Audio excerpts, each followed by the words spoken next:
Muy buenas tardes, amigos. Iniciamos con la información. Este viernes 17 de octubre del 2025, Imbabura sigue siendo afectada económicamente por el paro. Así es, hay negocios que ya abrieron mientras otros aún temen hacerlo por las amenazas de comuneros. Empezamos.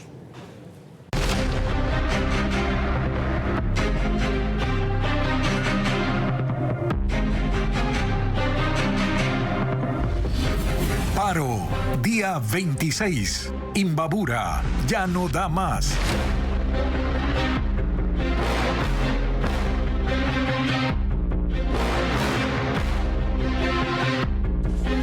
Casi todos los negocios en Otavalo y en Cotacachi están cerrados debido al paro y también a las amenazas de los comuneros. En Otavalo, por ejemplo, miles de personas acompañaron el féretro de José Guamán, asesinado en el contexto de las manifestaciones. Diego Puente informa que los bloqueos viales persisten en este 26º día de paro. La Panamericana y otras vías que conectan la Sierra Norte del país continúan cerradas. Hay bloqueos cada 100 metros, algunos resguardados por manifestantes que decidieron continuar con la paralización a pesar del anuncio inicial de acuerdos con el gobierno. En medio de esta tregua, en Otavalo se vivieron escenas de dolor por el cortejo fúnebre que acompañó el féretro de José Guamán, un comunero que murió luego de recibir un impacto de proyectil en su pecho en el contexto de las manifestaciones. La caravana salió desde Cachiviro, la comunidad donde vivía Guamán, y recorrió 10 kilómetros hasta el Parque de los Dinosaurios en Otavalo. Ahí se produjo su deceso. Lo acompañaron miles de personas. Mientras tanto, en la ciudad, los negocios permanecen cerrados. Esta es la calle Bolívar, altamente comercial. Hoy se ve así. Las puertas cerradas son la constante en las calles Salinas y Roca y en el redondel del Danzante. Casi el 95% de los locales siguen cerrados. Esto en parte por amenazas de comuneros que permiten abrir solo a farmacias. En Cotacachi, ciudad turística, los comercios cerrados son la constante. Aquí hubo abastecimiento de víveres entre el miércoles y jueves y se permitió el trabajo de los locales comerciales. En los mercados hay desabastecimiento y pocas ventas. Los pocos locales abiertos de venta de artículos de cuero característicos de esta ciudad no reciben clientes. Los afectados son principalmente artesanos. En esa ciudad hubo atención médica a personas heridas en las manifestaciones. Este fue uno de los acuerdos del diálogo entre una parte de la dirigencia y el gobierno. Se prevé que el lunes se retomen las conversaciones con las autoridades gubernamentales. Mientras tanto, los comuneros indican que se mantendrán los bloqueos y los negocios cerrados. La apertura parcial de la vía entre Ibarra y Antonio Ante impulsa la actividad comercial y revitaliza el tráfico en Atuntaqui. Sin embargo, las manifestaciones indígenas siguen generando incertidumbre en esa ciudad. Cristian Tinajero se trasladó al sitio para mostrarnos el panorama. Cristian, adelante.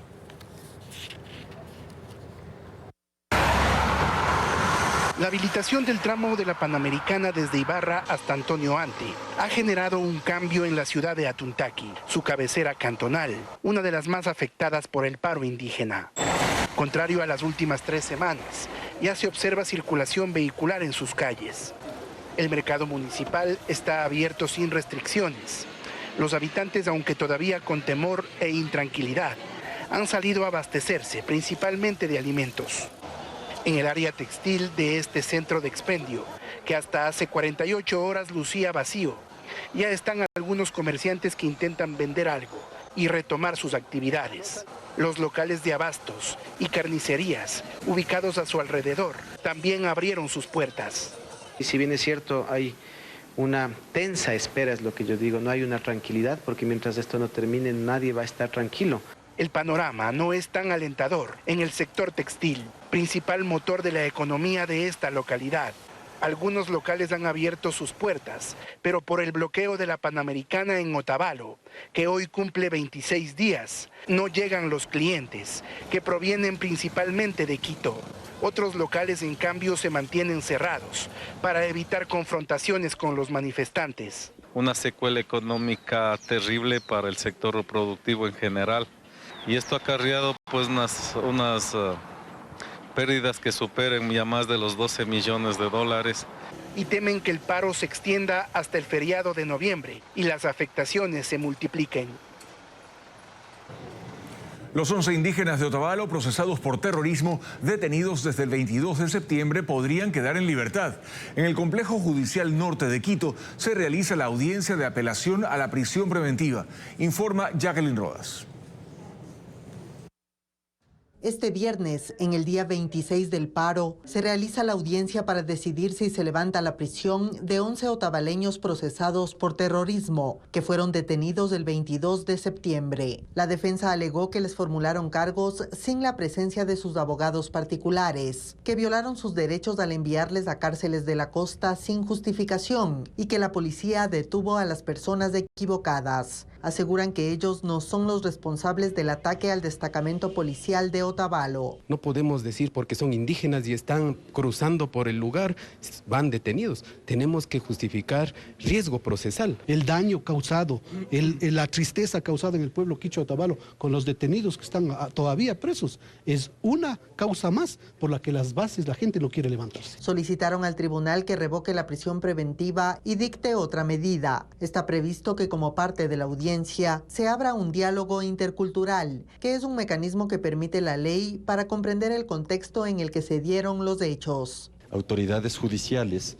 y autoridades comunitarias puedan intercambiar criterios para pensar alternativas que permitan enfriar el conflicto. En las próximas horas, la Fiscalía dará a conocer su postura frente a los pedidos de libertad.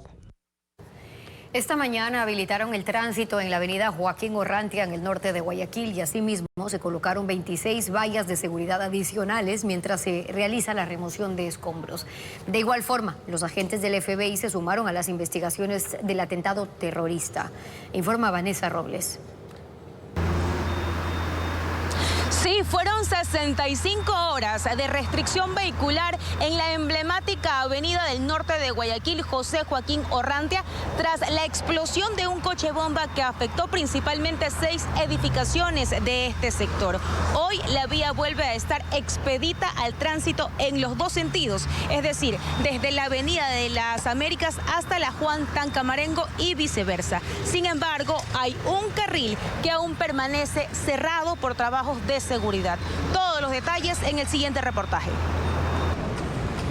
Decenas de vehículos volvieron a transitar por los 5 carriles de la avenida Joaquín Orrantia en el norte de Guayaquil, sentido Avenida de las Américas, Juan Tancamarengo. Luego de 3 días de restricción, los taxistas se ubicaron en las zonas de parqueo y todos los accesos del Mall del Sol se abrieron tras finalizar las labores de inteligencia en la zona del ataque terrorista. También fue habilitado el paso elevado que conecta la Juan Tancamarengo y la Francisco de Orellana con la Joaquín Orrantia. Sin embargo, Alex Anchundia, presidente de Segura EP, detalló que un carril permanecerá cerrado. El cierre del carril que viene desde la Juan Tancamarengo por la parte inferior, bordeando estos edificios, y los trabajos que generen, en el caso, por ejemplo, de retirar los vidrios del edificio del 100 Business, nos manifiestan que son aproximadamente 3 días y con eso ya podríamos reaperturar totalmente la vía. El personal de tránsito se mantiene en el Giro en U por debajo del puente, que continúa bloqueado. Más temprano, los administradores de los edificios afectados se reunieron con las autoridades policiales y municipales, quienes enfatizaron la necesidad de reforzar la seguridad en el perímetro.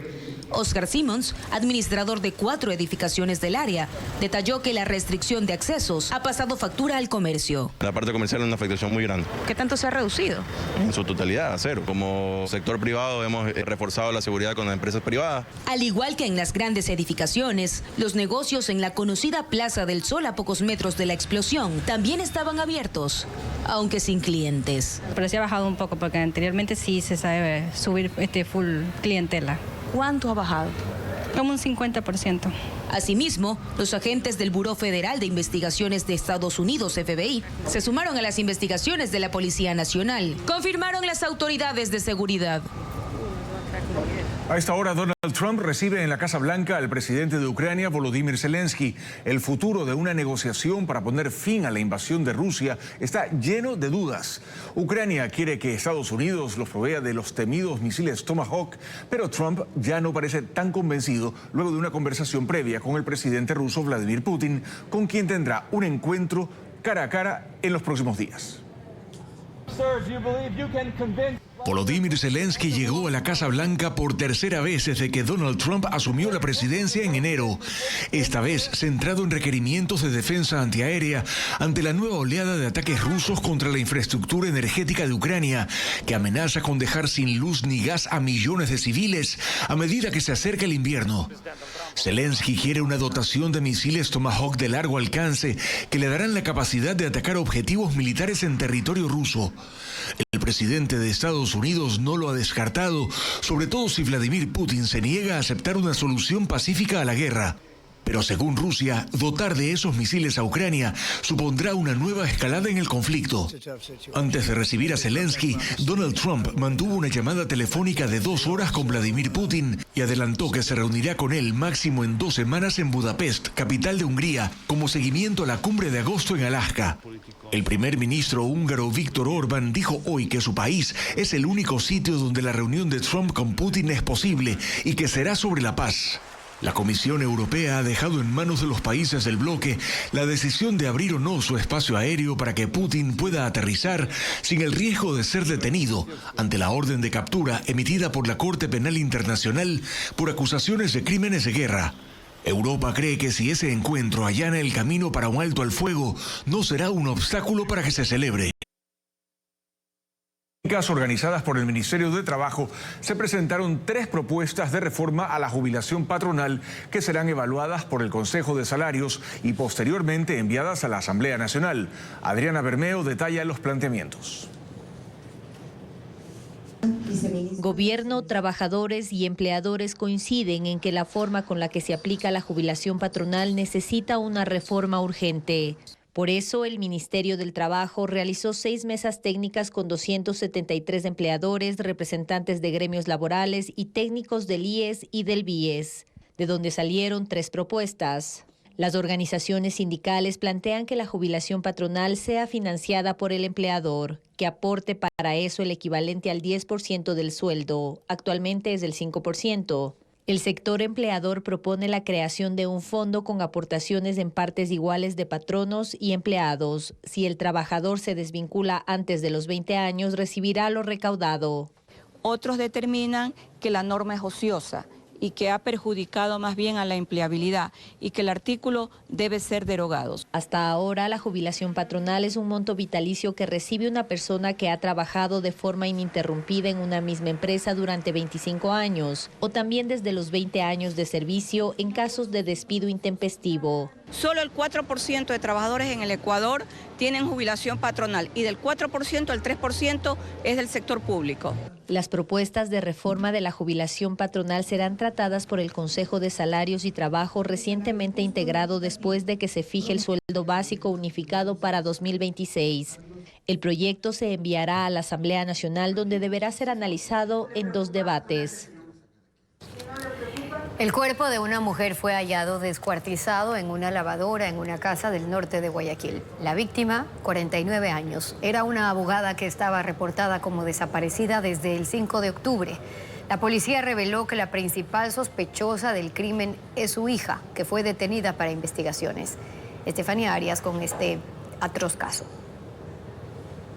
La última vez que vieron con vida a Marta Solís, de 49 años, fue el 5 de octubre. De hecho, fue uno de sus hijos quien denunció a la policía su desaparición. Y fue anoche que la mujer fue hallada descuartizada en el departamento donde vivía su hija, de 32 años, en Sauces 9, en el norte de Guayaquil, luego de que su hijo llamara al ECU 911. Llama porque él tiene ya una sospecha de la hermana, en este caso, que por qué no le deja entrar, si sabe que ahí vive la mamá. Cuando la policía ingresó, encontró los restos de la víctima en el interior de una lavadora y en un balde plástico. Además, hallaron una motosierra, un machete, 7 cuchillos, una moledora eléctrica y una poledora. La hija de la víctima fue detenida como la principal sospechosa del crimen. La hija es la única persona que vivía con la Oyoxis.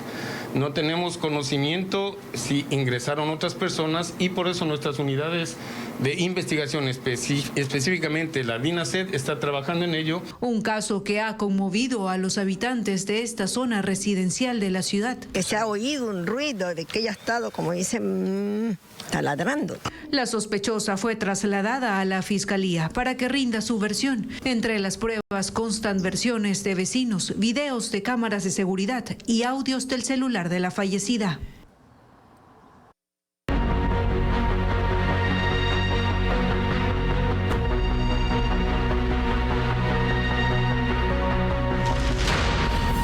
Cáncer de mama, una lucha silenciosa. Este 19 de octubre se conmemora el Día Mundial de la Lucha contra el Cáncer de Mama, principal causa de muerte en mujeres. 3 sobrevivientes compartieron con Televistazo sus experiencias enfrentando esta enfermedad. Carla Delgado presenta los testimonios.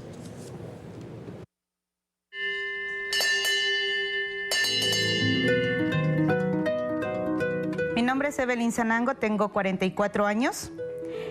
A mí me diagnosticaron cáncer de mama cuando tenía 32 años.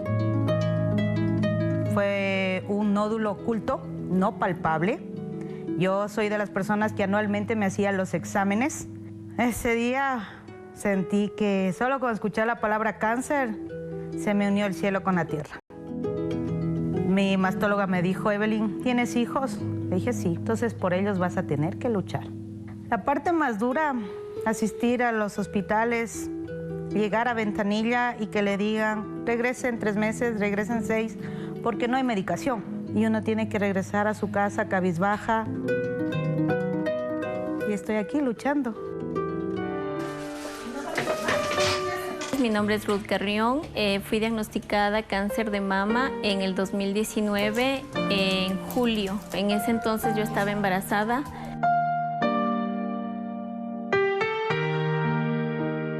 Fue una situación compleja, pero que tenía que afrontar y tenía que salir adelante. Tenía por quién luchar y que aún sigo luchando. Tengo dolores neuropáticos porque mis radiaciones fueron muy elevadas. Quemaron muchos nervios de salir adelante y luchar por mi chiquita. Ella es esa fuerza que Dios me puso. Soy Blanca Rosero, tengo 72 años y hace 10 años me detectaron cáncer. Bueno, esa noticia es devastadora. Uno se tiene miedo y lo que se piensa es en la muerte. Y pues tenía tanto miedo a decirle al doctor qué tiempo me queda de vida, porque me dijo es un cáncer agresivo. A los 8 años le dije, doctora, ¿cuándo a uno le declaran el ser sobreviviente de cáncer? No se declara sobreviviente. El hecho mismo que usted esté con vida es una sobreviviente. El cáncer me ha dejado pues como experiencia valorar la vida. Yo amo la vida.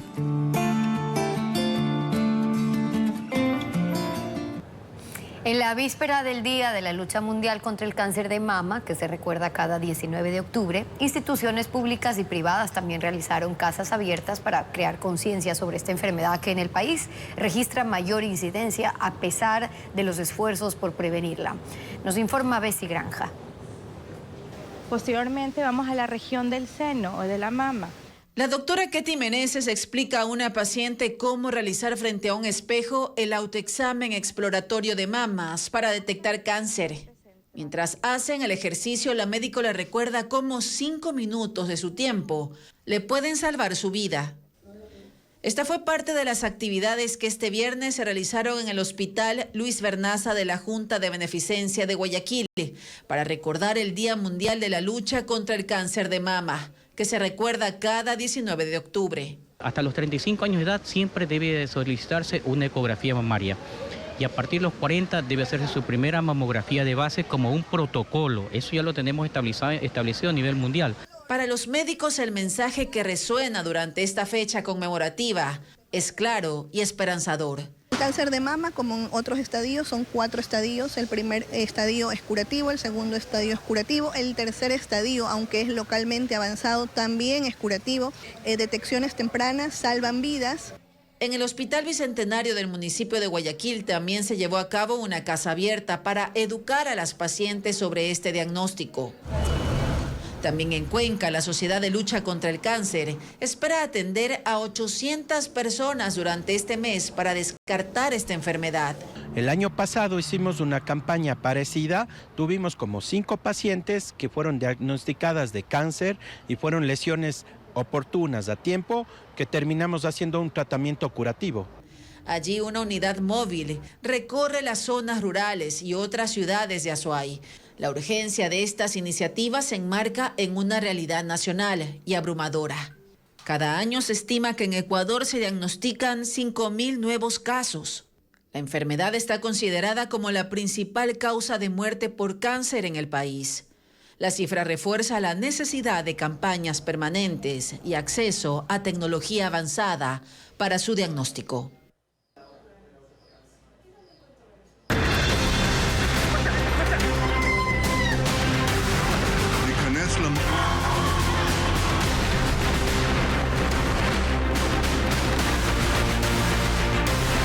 Mundo. El gobierno de Panamá denuncia una amenaza de Estados Unidos por sus relaciones comerciales con China. El presidente Raúl Mulino asegura que una funcionaria de la embajada de ese país habló de retirarle la visa a varios funcionarios panameños por ciertos contratos con empresas chinas.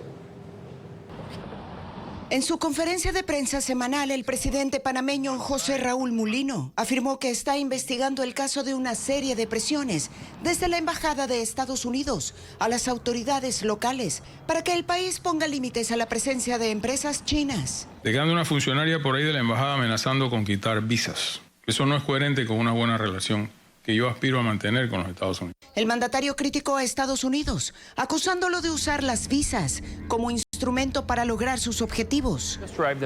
El embajador estadounidense en Panamá, Kevin Marino Cabrera, defendió el derecho de revocar visas sin referirse a las denuncias de Mulino. En enero, el presidente Trump anunció su intención de tomar el Canal de Panamá, denunciando que el gobierno chino controla la vía interoceánica. Empresas de ese país han obtenido contratos importantes de infraestructura. Además, C.K. Hutchinson, empresa de Hong Kong, ha operado durante décadas 2 de los puertos más estratégicos de Panamá. Ellos son libres de poner y quitar visa al que quieran, pero no amenazando de que, Gonzalo, si tú no haces esto, te quito la visa. Los contratos que existan con empresas chinas por parte del Estado son muy conocidos y muy pocos, cosas que no se pueden eliminar.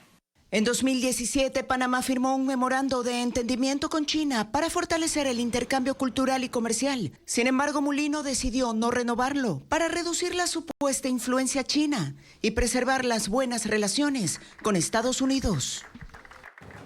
La vicepresidenta de Venezuela, Delcy Rodríguez, negó que haya existido alguna negociación con Estados Unidos sobre una posible salida del poder de Nicolás Maduro. Sus declaraciones son una respuesta al reportaje publicado por el diario Miami Herald, en el que se afirmaba que Delcy Rodríguez y su hermano Jorge Rodríguez, presidente de la Asamblea, habrían presentado 2 propuestas a Washington a través de Qatar para hacer a un lado a Nicolás Maduro y asumir el poder en su lugar. Delcy Rodríguez dijo que se trata de información falsa como parte de una guerra psicológica contra el pueblo venezolano. El grupo Hamás pide a los negociadores del plan de paz para Gaza iniciar la siguiente fase del acuerdo. Solicitan el ingreso de más ayuda humanitaria e iniciar la reconstrucción de la franja de Gaza, aunque no hayan devuelto los cadáveres de todos los rehenes muertos en cautiverio.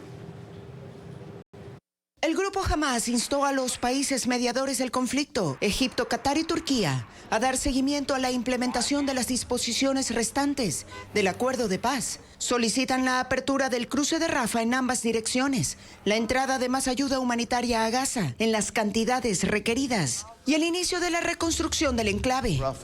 El ministro de Asuntos Exteriores de Israel ha dicho que el cruce de Rafah probablemente se reabrirá el domingo. Sin embargo, familiares de los rehenes exigen al gobierno que denuncie una violación del acuerdo, porque el grupo Hamás no devuelve los restos de otros 19 rehenes fallecidos.